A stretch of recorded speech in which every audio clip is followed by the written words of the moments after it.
وہاں سے نکلے، اپنی اونٹنی پر سوار ہونا چاہ رہے تھے.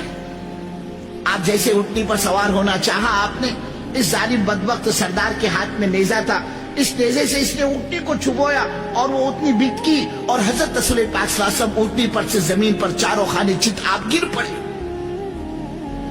اس نے اونٹنی کو اچھلوایا اور حضور پاک صلی اللہ علیہ وسلم کو نیچے گرایا. آپ اپنے دامن کو جھاڑتے ہوئے اٹھتے ہیں اور اونٹنی کی نکیل پکڑ کر آپ آگے بڑھتے ہیں. جب قبیلے نے دیکھا، قوم نے دیکھا کہ ہمارے سردار نے تو یہ معاملہ کیا ان کے ساتھ، ان میں کہ ایک بدبخت آیا اور اس نے اللہ کے رسول صلی اللہ علیہ وسلم کے گریبان پر ہاتھ ڈالا اور آپ کے چہرے مبارک پر تھوکا. دوسرے بدبخت نے حضرت رسول پاک صلی اللہ علیہ وسلم کے کپڑے پھاڑنے شروع کر دیے اور تیسرے بدبخت نے مٹی اٹھائی اور اللہ کے رسول صلی اللہ علیہ وسلم کے سر مبارک پر ڈالی. کپڑے آپ کے پھٹے ہوئے ہیں، چہرے پر تھوکا ہوا ہے، بدن غبار آلودہ ہے. آپ کی سب سے چھوٹی بیٹی حضرت زینب رضی اللہ تعالیٰ عنہ کو پتا چلا مکے میں ابا جان کے ساتھ یہ حال ہوا ہے. یہ ہاتھ میں مٹی کا پیالہ پانی بھرا لے کر پہنچتی ہے، اپنے ابا کی صورت کو دیکھ کر اپنے باپ سے لپٹ جاتی ہے اور اپنے معصوم ہاتھوں سے، اپنے دوپٹے سے اپنے باپ کا چہرہ پوچھتی ہے اور روتی ہے اور پوچھتی ہے ابا سے، ابا جان یہ مکے والے آپ کو کیوں مارتے ہیں؟ ابا یہ آپ کے ساتھ یہ حال کس نے کیا؟ ابا جان آپ کے کپڑے کس نے پھاڑے ہیں؟ ابا آپ کے چہرے پر کس نے تھوکا ہے؟ ابا آپ نے ان مکے والوں کا کیا کیا ہے جو یہ آپ کو مارتے ہیں، آپ کو ستاتے ہیں؟ بیٹی کو روتا ہوا دیکھ کر باپ نے بھی رونا شروع کر دیا. باپ بھی روئے جا رہا ہے اور بیٹی بھی روئے جا رہی ہے.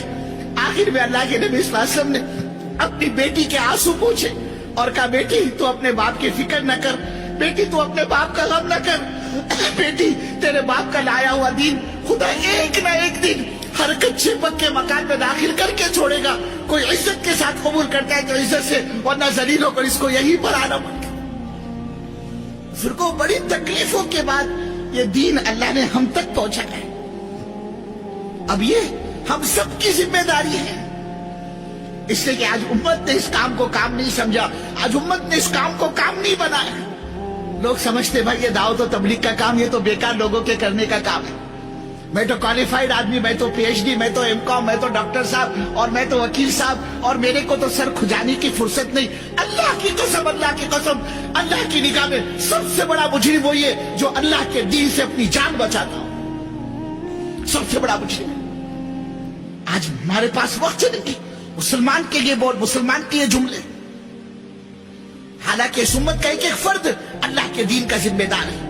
کل قیامت میں چاہے ایم کام ہو، چاہے ایل ایل بی ہو، چاہے پی ایچ ڈی ہو، چاہے صدر صاحب ہو، چاہے گورنر صاحب ہو، چاہے وکیل صاحب ہو، چاہے مفتی صاحب ہو، چاہے مولوی صاحب ہو، چاہے بزرگ ہو، وہ ڈاکٹر ہو، چاہے انجینئر ہو، چاہے وہ مونگ پھلی بیچنے والا ہو، چاہے وہ ٹیکسی چلانے والا ہو، چاہے وہ سبزی ترکاری کا ٹھیلا لگانے والا ہو، کل قیامت میں اللہ کا ہاتھ ہوگا، اس کا گریبان ہوگا اور اللہ اس سے پوچھیں گے ہمارے نبی کی دھجیاں اڑائی گئی، ہمارے نبی نے تکلیفیں برداشت کی، تم اپنے کو نبی کا عاشق، نبی کا امتی بتلاتے ہو، ذرا یہ تو بتلاؤ تم نے نبی صلی اللہ علیہ وسلم کے دین کے لیے کیا کیا؟ پر اللہ کا جواب دینا بھاری ہو جائے گا. آج امت کا حال یہ ہے